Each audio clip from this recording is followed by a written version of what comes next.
हरे कृष्णा। श्री चैतन्य चरितामृत आदि लीला चैप्टर 13 श्री चैतन्य महाप्रभु का आविर्भाव।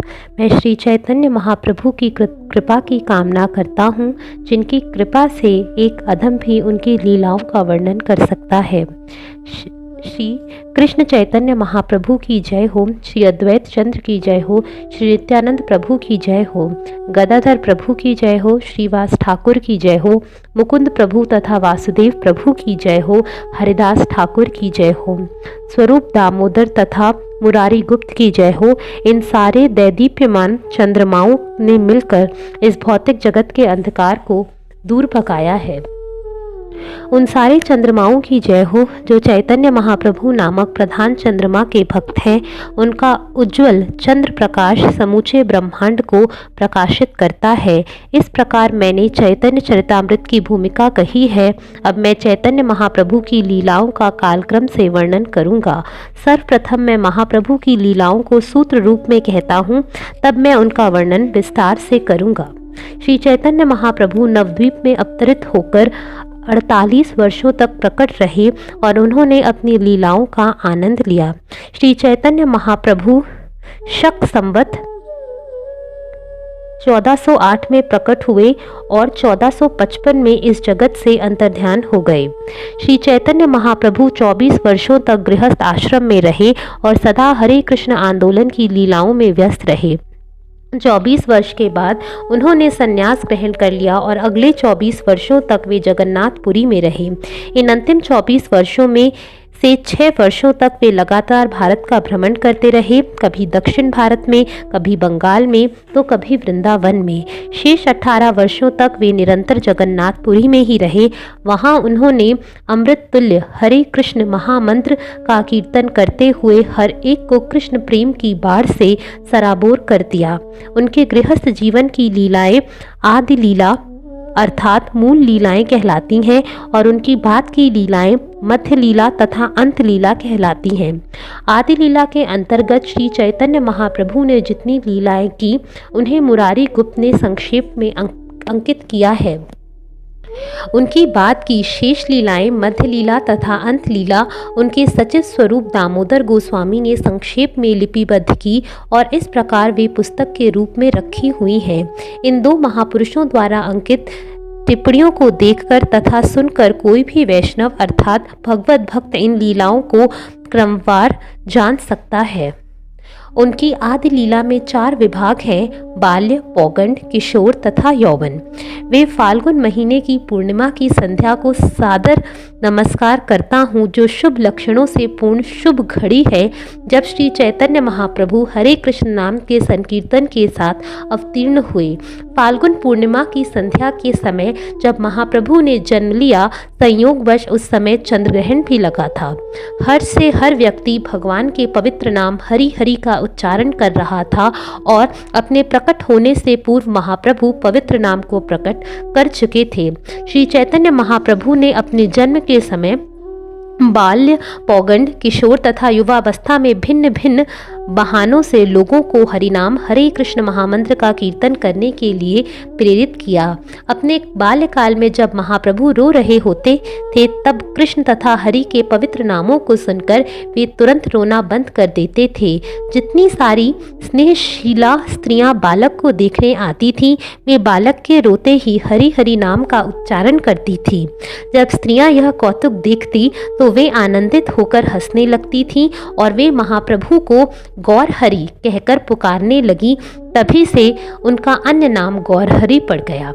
उनका बाल्यकाल उनकी शिक्षा का शुभारंभ होने हाथे खड़ी के समय तक रहा और बाल्यकाल समाप्ति से लेकर उनके विवाहित होने तक की उम्र पौगंड कहलाती है।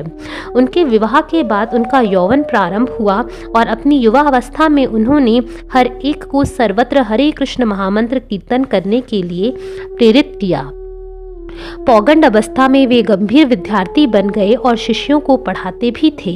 इस तरह वे सर्वत्र कृष्ण नाम की व्याख्या करते थे। व्याकरण का पाठ पढ़ाते समय तथा व्याख्या करके बताते समय श्री चैतन्य महाप्रभु ने अपने शिक्षकों को भगवान कृष्ण की महिमा के विषय में शिक्षा दी। चूँकि उनकी सारी व्याख्याएं कृष्ण में समाप्त होती थी, अतएव शिष्यगण उन्हें आसानी से समझ सकते थे। इस तरह उनका प्रभाव आश्चर्यजनक था। जब चैतन्य महाप्रभु विद्यार्थी थे, तब उन्हें जो कोई मिलता था उसको वे हरे कृष्ण महामंत्र का कीर्तन करने के लिए कहते थे। इस तरह उन्होंने पूरे नवद्वीप ग्राम को हरे कृष्ण कीर्तन से अपालवित कर दिया। युवावस्था के कुछ पहले उन्होंने संकीर्तन आंदोलन प्रारंभ किया। वे अपने भक्तों के साथ भाव विभोर होकर दिन रात नृत्य किया करते थे। ज्यों-ज्यों महाप्रभु कीर्तन करते हुए सर्वत्र भ्रमण करने लगे, त्यों-त्यों संकीर्तन आंदोलन नगर के एक छोर से दूसरे छोर तक बढ़ता गया। इस तरह उन्होंने सारे विश्व को भगवत प्रेम वितरण करके अपालवित कर दिया। चैतन्य महाप्रभु नवद्वीप क्षेत्र में 24 वर्षों तक रहे और उन्होंने हर व्यक्ति को हरे कृष्ण महामंत्र का कीर्तन करने तथा इस तरह कृष्ण प्रेम में निमग्न होने के लिए प्रेरित किया। शेष 24 वर्षों तक श्री चैतन्य महाप्रभु संन्यास लेकर अपने भक्तों के साथ जगन्नाथपुरी में निवास करते रहे। नीलाचल जगन्नाथपुरी के इन 24 वर्षों में से 6 वर्षों तक उन्होंने सदैव कीर्तन तथा नृत्य द्वारा भगवत प्रेम का वितरण किया। इन 6 वर्षों में कुमारी अंतरीप से लेकर बंगाल होते हुए वृंदावन तक कीर्तन करते, नाचते और कृष्ण प्रेम का वितरण करते हुए उन्होंने सारे भारत में भ्रमण किया। संन्यास ग्रहण करने के बाद चैतन्य महाप्रभु के भ्रमण के समय के कार्यकलाप की उनकी मुख्य लीलाएं हैं। शेष 18 वर्षों के उनके कार्यकलाप अंत्य लीला कहलाते हैं। इन 18 वर्षों में से 6 वर्षों तक लगातार जगन्नाथपुरी में रहे और नियमित रूप से कीर्तन किया और सारे भक्तों को कीर्तन तथा नृत्य द्वारा कृष्ण प्रेम के लिए प्रेरित किया। शेष 12 वर्ष वे जगन्नाथपुरी में रहे और कृष्ण प्रेम की दिव्य अनुभूति का आस्वादन करते हुए उन्होंने हर एक को इसके आस्वादन की विधि की शिक्षा प्रदान की। श्री चैतन्य महाप्रभु को दिन रात कृष्ण का विरह सताता रहता था। वे इस विरह के लक्षणों को प्रकट करते हुए करुण पुकार करते और पागल की तरह प्रलाप करते थे। जिस प्रकार उद्धव से भेंट होने पर श्रीमती राधा रानी असंबद्ध बातें करती थी, उसी तरह श्री चैतन्य महाप्रभु श्रीमती राधा रानी के भाव में रात दिन वैसा ही आस्वादन करते थे। महाप्रभु विद्यापति, जयदेव तथा चंडीदास की कृतियां पढ़ा करते थे और रामानंद राय तथा स्वरूप दामोदर गोस्वामी जैसे अपने अंतरंग पार्षदों के साथ उनके गीतों का रसास्वादन करते थे। कृष्ण के वियोग में श्री चैतन्य महाप्रभु इन सारे भावशिष्ट कार्यकलापों का आस्वादन करते थे और इस तरह वे स्वयं की इच्छाओं की पूर्ति करते थे। श्री चैतन्य महाप्रभु की लीलाएं अनंत हैं। भला एक शूद्र जीव उन दिव्य लीलाओं को कितना विस्तार पूर्वक वर्णन कर सकता है। यदि साक्षात शेषनाग अनंत को चैतन्य महाप्रभु की लीलाएं सूत्रबद्ध करनी पड़े तो वे अपने हजारों मुखों से भी उनकी सीमा पा सकने में समर्थ नहीं हो सकते। श्री स्वरूप दामोदर तथा मुरारी गुप्त जैसे भक्तों ने पर्याप्त विचार विमर्श के बाद चैतन्य महाप्रभु की प्रमुख लीलाओं को सूत्रबद्ध किया है। श्री स्वरूप दामोदर तथा मुरारी गुप्त ने जो संक्षिप्त टिप्पणियां लिखी हैं, वे ही इस पुस्तक के आधार स्वरूप हैं। उन्हीं टिप्पणियों का अनुसरण करते हुए मैं महाप्रभु की सारी लीलाएं लिख रहा हूँ। इन टिप्पणियों का विशद वर्णन वृंदावन दास ठाकुर द्वारा हुआ है। श्री चैतन्य महाप्रभु की लीलाओं के प्रामाणिक लेखक शील वृंदावन दास ठाकुर शील व्यासदेव के ही समान हैं। उन्होंने इन लीलाओं का वर्णन इस प्रकार किया है कि वे अधिक मधुर बन गई हैं।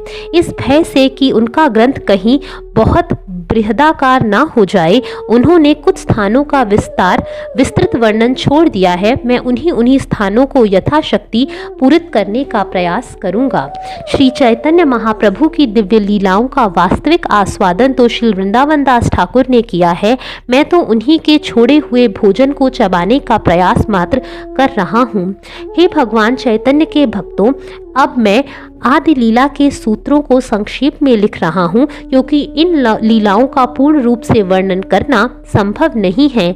अपने मन की एक विशेष इच्छा पूरी करने के लिए व्रजेंद्र कुमार भगवान कृष्ण ने भली भांति विचार करने के बाद इस लोक में अवतरित होने का निश्चय किया। अतएव भगवान कृष्ण ने सबसे पहले अपने वरिष्ठ जनों के परिवार को पृथ्वी पर अवतरित होने दिया। मैं उनका संक्षेप में ही वर्णन करूंगा, क्योंकि उनका पूर्णतया वर्णन कर पाना संभव नहीं है।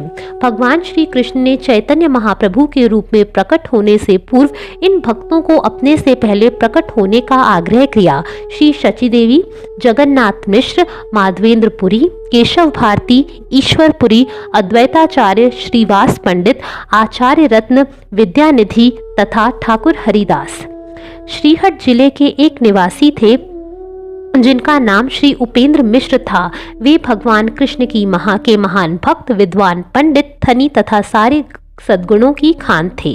उपेंद्र मिश्र के 7 पुत्र थे और वे सभी परम संत तथा अत्यंत प्रभावशाली थे। उनके नाम थे कंसारी, परमानंद, पद्मनाभ, सर्वेश्वर, जगन्नाथ, जनार्दन तथा त्रैलोक्यनाथ। 5वें पुत्र जगन्नाथ मिश्र ने गंगा नदी के तट पर नदिया नामक स्थान में रहने का निश्चय किया। जगन्नाथ मिश्र को पुरंदर उपाधि मिली थी। वे नंद महाराज तथा वसुदेव की ही भांति समस्त सद्गुणों के सागर थे। उनकी पत्नी श्रीमती शची देवी सती स्त्री थी और अत्यंत पतिव्रता थी। शची देवी के पिता का नाम नीलांबर था तथा उनका कुल नाम चक्रवर्ती था। राड़ी देश बंगाल का वह भाग है जहां गंगा दिखाई नहीं पड़ती। उसी रागड़ देश में नित्यानंद प्रभु, गंगादास पंडित, मुरारी गुप्त तथा मुकुंद ने जन्म लिया। व्रजेंद्र कुमार भगवान कृष्ण के सर्वप्रथम असंख्य भक्तों को प्रकट होने दिया और अंत में वे स्वयं प्रकट हुए। श्री चैतन्य महाप्रभु के प्रकट होने के पूर्व नवद्वीप के सारे भक्त अद्वैताचार्य के घर में जुटा करते थे।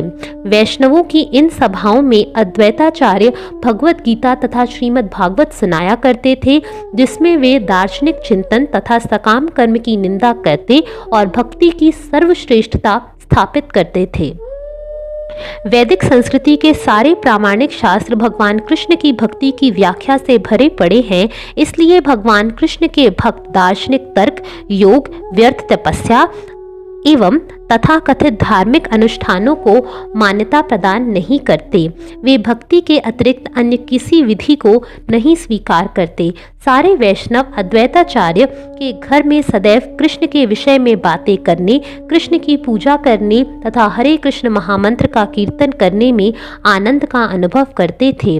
किंतु श्री अद्वैताचार्य को पीड़ा होती थी जब वे देखते थे कि सारे लोग कृष्ण भावनामृत से रहित हैं और मात्र भौतिक इंद्रिय भोग में डूबे हुए हैं। संसार की ऐसी दशा देखकर वे गंभीरता पूर्वक सोचने लगे कि माया के पाश से किस प्रकार इन लोगों का उद्धार किया जा सकता है। शील अद्वैताचार्य प्रभु ने सोचा, यदि भक्ति संप्रदाय का विस्तार करने के लिए स्वयं कृष्ण अवतरित हो तभी सारे लोगों का उद्धार होना संभव है। इस उद्देश्य से अद्वैताचार्य प्रभु ने भगवान को अवतरित कराने की प्रतिज्ञा करते हुए तुलसी दल तथा गंगा जल से पूर्ण पुरुषोत्तम भगवान कृष्ण की पूजा करनी शुरू कर दी। उन्होंने जोर जोर से हुंकार करके भगवान कृष्ण को प्रकट होने के लिए आमंत्रित किया और उनकी बार बार की हुंकार से कृष्ण अवतरित होने के लिए आकृष्ट हुए। चैतन्य महाप्रभु के जन्म से पूर्व जगन्नाथ मिश्र की पत्नी शची माता की कोख से एक एक करके 8 पुत्रियां जन्म ले चुकी थीं, किंतु उन सबकी जन्म लेते ही तुरंत बाद मृत्यु हो गई। एक एक करके सारी संतानों की मृत्यु से जगन्नाथ मिश्र अत्यंत दुखी थे। अतएव उन्होंने पुत्र प्राप्ति की कामना से भगवान विष्णु के चरण कमलों की पूजा की। इसके बाद जगन्नाथ मिश्र को विश्वरूप नामक पुत्र की प्राप्ति हुई, जो अत्यंत शक्तिमान तथा गुणवान थे, क्योंकि वे बलदेव के अवतार थे। आध्यात्मिक जगत में बलदेव के अंश संकर्षण कहलाते हैं, जो इस भौतिक जगत के उपादान तथा प्रत्यक्ष कारण है। विराट रूप को महासंकर्षण का विश्वरूप अवतार कहते हैं। इस तरह इस विराट जगत में हमें उनके अतिरिक्त कुछ भी और देखने को नहीं मिलता। जिस प्रकार वस्त्र में धागा लंबाई तथा चौड़ाई दोनों ओर फैला रहता है, उसी तरह इस ब्रह्मांड के भीतर की प्रत्येक वस्तु में पूर्ण पुरुषोत्तम भगवान प्रत्यक्ष तथा अप्रत्यक्ष रूप से विद्यमान है। यह उनके लिए आश्चर्यजनक नहीं है। महासंकर्षण प्रकट ब्रह्मांड के उपादान तथा निमित्त कारण है, अतएव वे ब्रह्मांड की हर वस्तु में विद्यमान है। अतएव चैतन्य महाप्रभु उन्हें अपना बड़ा भाई कहते हैं। आध्यात्मिक जगत में दोनों भाई कृष्ण तथा बलराम कहलाते हैं, किंतु अब वे श्री चैतन्य तथा निताई हैं। अतएव निष्कर्ष यह है कि नित्यानंद प्रभु आदि संकर्षण बलदेव हैं। विश्व रूप को पुत्र रूप में पाकर दंपति जगन्नाथ मिश्र तथा शची माता मन ही मन अत्यंत प्रसन्न थे। इसी प्रसन्नता के कारण वे गोविंद के चरण कमलों की सेवा विशेष रूप से करने लगे। शक संवत 1406 में माघ मास में भगवान कृष्ण जगन्नाथ मिश्र तथा शची देवी दोनों ही के शरीर में प्रविष्ट हुए। जगन्नाथ मिश्र ने शची माता से कहा, मैं आश्चर्य देख रहा हूँ, तुम्हारा शरीर ज्योति से युक्त है और ऐसा लगता है कि साक्षात लक्ष्मी देवी मेरे घर पधारी हैं। मैं जहाँ कहीं जाता हूँ लोग मेरा सम्मान करते हैं। वे मेरे कहे बिना ही स्वेच्छा से मुझे धन वस्त्र तथा दान देते हैं। शची माता ने अपने पति से कहा, मुझे बाह्य आकाश में अत्यंत विचित्र तेजोमय पुरुष प्रकट होते दिख रहे हैं, मानो वे स्तुति कर रहे हों। जब जगन्नाथ मिश्र ने कहा, मैंने सपने में भगवान के तेजोमय धाम को अपने हृदय में प्रवेश होते देखा है, फिर यह मेरे हृदय से निकल कर तुम्हारे हृदय में प्रविष्ट हुआ, इसलिए मुझे लगता है कि शीघ्र ही किसी महापुरुष का जन्म होगा। इस वार्तालाप के बाद पति पत्नी दोनों परम हर्षित थे और दोनों ने मिलकर घर की शालग्राम शिला की सेवा की। इस तरह गर्भ 13वें मास में आ पहुंचा, किंतु शिशु के प्रसव का कोई संकेत न था। फलतः जगन्नाथ मिश्र को बड़ी चिंता होने लगी। जब नीलांबर चक्रवर्ती चैतन्य महाप्रभु के नाना ने नक्षत्रों की गणना करके बतलाया कि शुभ क्षण का लाभ उठाकर उसी मास में बालक का जन्म होगा, इस प्रकार शक संवत 1408 के फाल्गुन मास फरवरी मार्च में पूर्णमासी की संध्या के समय वंचित शुभ मुहूर्त आ गया। ज्योतिर्वेद अर्थात वैदिक ज्योतिष के अनुसार मुहूर्त का वर्णन निम्न प्रकार है। शुभ चंद्र सिंह राशि पर था, सिंह उच्च स्थान पर था, ग्रहगण उच्च स्थान पर शक्तिशाली स्थिति में थे, षड्वर्ग एवं अष्टवर्ग शुभ प्रभाव को प्रदर्शित कर रहे थे। जब श्री चैतन्य महाप्रभु रूपी निष्कलंक चंद्रमा दिख गया तो फिर कलंक युक्त चंद्रमा की आवश्यकता कहाँ रही। यह सोचकर कार्यग्रह राहु ने पूर्ण चंद्रमा को ढक लिया और तुरंत ही तीनों जगत कृष्ण कृष्ण हरि की ध्वनि से गूंजायमान हो उठे। इस तरह सारे लोग चंद्र ग्रहण के समय हरे कृष्ण महामंत्र का कीर्तन कर रहे थे और उनके मन आश्चर्यचकित थे। जब सारा जगत इस तरह पूर्ण पुरुषोत्तम भगवान कृष्ण के पवित्र नाम का कीर्तन कर रहा था, तब गौर हरि के रूप में स्वयं कृष्ण पृथ्वी पर अवतरित हुए। सारा जगत प्रसन्न था। जहाँ हिंदू लोग भगवान के नाम का कीर्तन कर रहे थे, वहीं अहिंदू विशेषतया मुसलमान उनके शब्दों की हंसी हंसी में नकल कर रहे थे। जब सारी स्त्रियां पृथ्वी पर हरिनाम का उच्चारण कर रही थी तो उस समय स्वर्गलोक में नृत्य और गान चल रहा था, क्योंकि देवतागण अत्यंत उत्सुक थे। इस प्रकार के वातावरण में दशों दिशाओं प्रमुदित हो उठी और नदियों की तरंगे भी उसी तरह उमड़ने लगी। साथ ही सारे चर तथा अचर प्राणी दिव्य आनंद की अभिभूत हो उठे। इस तरह अपनी अहेतुकी कृपा से पूर्ण चंद्र रूपी घौर हरि नदिया जिले में उदित हुए। नदिया की उपमा इस उदयगिरी से दी गई है, जहां सूर्य सर्वप्रथम दिखता है। आकाश में उनके उदय होने से पापमय जीवन का अंधकार विनष्ट हो गया और तीनों लोग हर्षित हो उठे तथा भगवान के पवित्र नाम का कीर्तन करने लगे। उस समय श्री अद्वैताचार्य प्रभु अपने शांतिपुर के घर में प्रसन्न मुद्रा में नाच रहे थे। वे हरिदास ठाकुर को अपने साथ लेकर नाच रहे थे और ऊंचे स्वर में हरे कृष्ण का कीर्तन कर रहे थे, किंतु वे क्यों नाच रहे थे यह कोई नहीं समझ सका।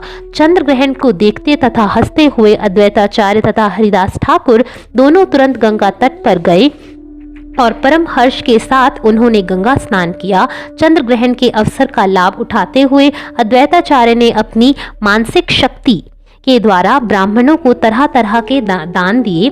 जब हरिदास ने देखा कि सारा संसार हर्षित है तो उन्होंने विस्मित मन से अद्वैताचार्य से प्रत्यक्ष तथा अप्रत्यक्ष रूप से कह ही दिया, आपका नाचना और दान वितरित करना मुझे बहुत हर्षित कर रहा है। मैं समझ सकता हूँ कि इन क्रियाओं के पीछे अवश्य ही कोई विशेष प्रयोजन है। आचार्य रत्न चंद्रशेखर तथा श्रीवास ठाकुर उल्लास से अभिभूत हो गए और वे तुरंत गंगा नदी के तट पर गए और गंगा जल में स्नान करने लगे। उनके मन आनंद से पूर्ण थे। उन्होंने हरे कृष्ण मंत्र का कीर्तन किया और मनोबल द्वारा दान किया। इस तरह से सारे भक्त जो जहां भी जिस नगर में जिस देश में थे सबके सब चंद्र ग्रहण के बहाने नाचने लगे, संकीर्तन करने लगे और मनोबल द्वारा दान देने लगे। इन सबके मन प्रसन्नता से विह्वल थे। सभी कोटियों के सम्माननीय ब्राह्मण जन तथा स्त्रियां विविध उपहारों से भारी थालियां भेंट करने आईं। सोने की तरह चमचमाते स्वरूप वाले नवजात शिशु को देखकर उन सबने अत्यंत प्रसन्नता का अनुभव करते हुए आशीर्वाद दिया। समस्त दैवी स्त्रियां, जिनमें ब्रह्मा जी, शिव जी, भगवान नरसिंह, राजा इंद्र तथा ऋषि वशिष्ठ की पत्नियां एवं स्वर्ग की अप्सरा रंभा भी सम्मिलित थीं, ब्राह्मणियों का वेश धारण करके नाना प्रकार के उपहार लेकर वहां पर आई। बाएं अंतरिक्ष में सारे देवता, जिनमें गंधर्व लोक, सिद्ध लोक तथा चारण लोक के निवासी सम्मिलित थे, स्तुति करने लगे और गीत गाकर तथा ढोल बजाकर नाचने लगे। इसी प्रकार नवद्वीप नगरी में सारे पेशेवर नर्तक, गायक तथा भाटगण एकत्र होकर अत्यंत प्रसन्नता के मारे नाचने लगे। कोई यह नहीं समझ पा रहा था कि कौन आ रहा है, कौन जा रहा है, कौन नाच रहा है और कौन गा रहा है। कोई एक दूसरे की भाषा तक नहीं समझ पा रहा था, किंतु हुआ यह कि सारा दुख और शोक तुरंत दूर हो गया और सारे लोग प्रसन्न हो उठे। इस तरह जगन्नाथ मिश्र की आनंद से अभिभूत हो गए।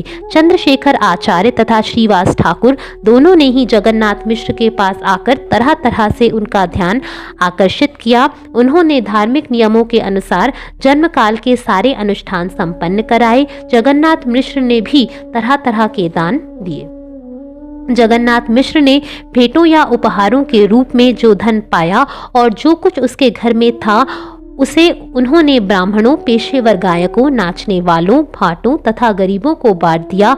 उन्होंने दान में धन देकर उन सबका सम्मान किया। श्रीवास ठाकुर की पत्नी मालिनी के साथ में चंद्रशेखर आचार्य रत्न की पत्नी तथा उनकी स्त्रियां परम प्रसन्नता से बालक की पूजा करने के लिए सिंदूर, हल्दी, तेल, खई, भुने चावल, केले तथा नारियल जैसे सामग्री लेकर आईं। श्री चैतन्य महाप्रभु के जन्म के एक दिन बाद अद्वैताचार्य की पत्नी सीता देवी, जो जगत भर के लिए पूज्य हैं, अपने पति से आज्ञा लेकर और अपने साथ तरह तरह की भेंटें और उपहार लेकर उस सर्वश्रेष्ठ बालक को देखने गईं। वे अपने साथ अनेक प्रकार के सोने के आभूषण लाई थीं, जिनमें हाथ के कंगन, बाजूबंद, हार तथा पांव की पायल थी।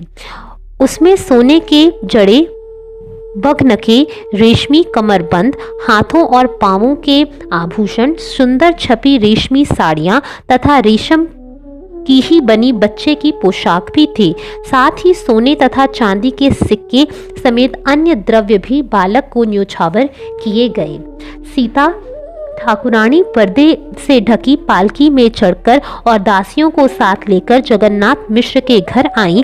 वे अपने साथ अनेक मंगल द्रव्य यथा ध्रुवा, दूर्वा, धान, गोरोचन, हल्दी, कुमकुम एवं चंदन लाई थी। ये सारी भेंटें एक बड़ी पिटारी में भरी हुई थी।